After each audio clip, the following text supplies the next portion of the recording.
SABC News, independent and impartial. From an African perspective.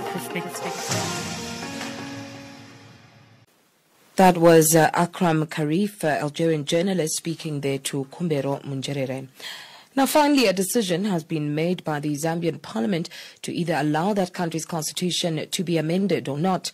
The bill that had been tabled before Parliament more than twice for second reading has been put off owing to premature closure of the House and also deaths of some MPs due to COVID-19.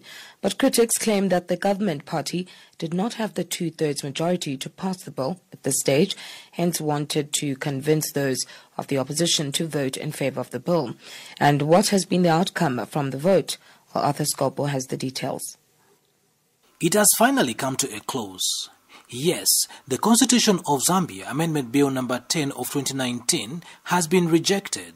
The fall-off of the bill in Parliament when the House gathered for its second reading was caused by the absentia of members of Parliament of the opposition United Party for National Development that commands the second largest numbers of lawmakers in the House.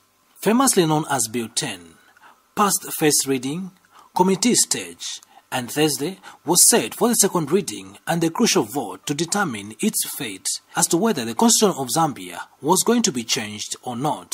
The governing party, the Patriotic Front, which is the majority in the House, was in support of the bill, while the leading opposition, UPND, was opposed and instructions had been set straight by its leader, Hakainde Hichilema. We ask all well-meaning members of Parliament to reject Bill 10 and to reject it outright. A number of stakeholders in the country had called on members of Parliament to reject the bill, but again, another good number was in support of the bill passing, thereby opening it up for changes to be made to the entire constitution. And a vote was cast on Thursday. But most members of Parliament from the opposition stayed away from the House, and the required two-thirds majority needed from the 156 members was not met as only 105 voted.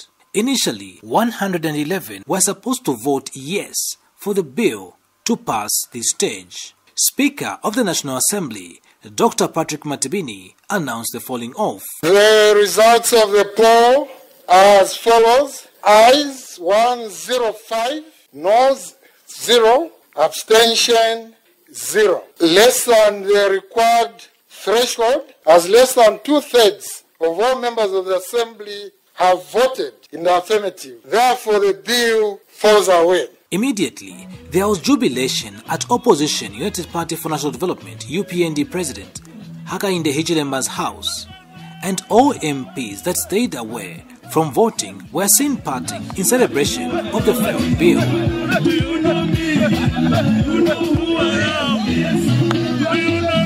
A number of stakeholders have had their view on the falling off of the bill. Transparency International Zambia, through Maurice Nyambe, has this. This bill did not represent the aspirations of the Zambian people, and this bill was inimical to our interests as a democratic country. And so we would like to really express our thanks and gratitude to all the opposing members of Parliament, and we are very happy that the bill has collapsed. Another sworn critic of the governing party, Chishimba Kambwili, leader of the National Democratic Congress, or NDC, is concerned that the constitution-making process failed, just like the one that failed in 2011, describing it as a sad situation for Zambia. Today is another dark day for Zambia. We have again lost another opportunity to make a constitution that will stand the test of time. I say it's a dark day because Bill 10 had some very progressive clauses, and it also had poisonous clauses. What we needed to do as political leaders, we were supposed to sit to agree to disagree. The Patriotic Front, the governing party,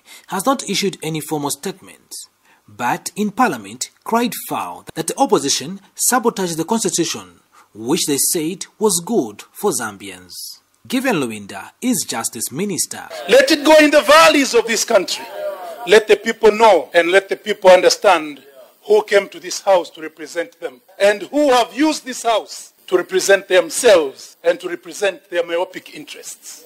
And posterity shall read this history, and we shall be judged by how we handle matters of state. The falling off of this bill means Zambia will not be a Christian nation by law. Youths, disabled, women and other vulnerable groups will not have their share in parliament on nomination basis, but they'll have to fight for it on the ballot. Disputed 14 days of a presidential petition to be heard and determined will remain ambiguous again, as opposed to the 30 working days that was proposed, and Zambians may have to continue to have large constituencies as opposed to smaller and well-manageable ones, and many clauses as proposed in the failed Bill 10. Reporting for Channel Africa in Lusaka, Zambia, I am Arthur Davis, Scopo. Across the globe, every second, there's always a breaking story. 20 minutes after 1 o'clock, this is Africa Midday.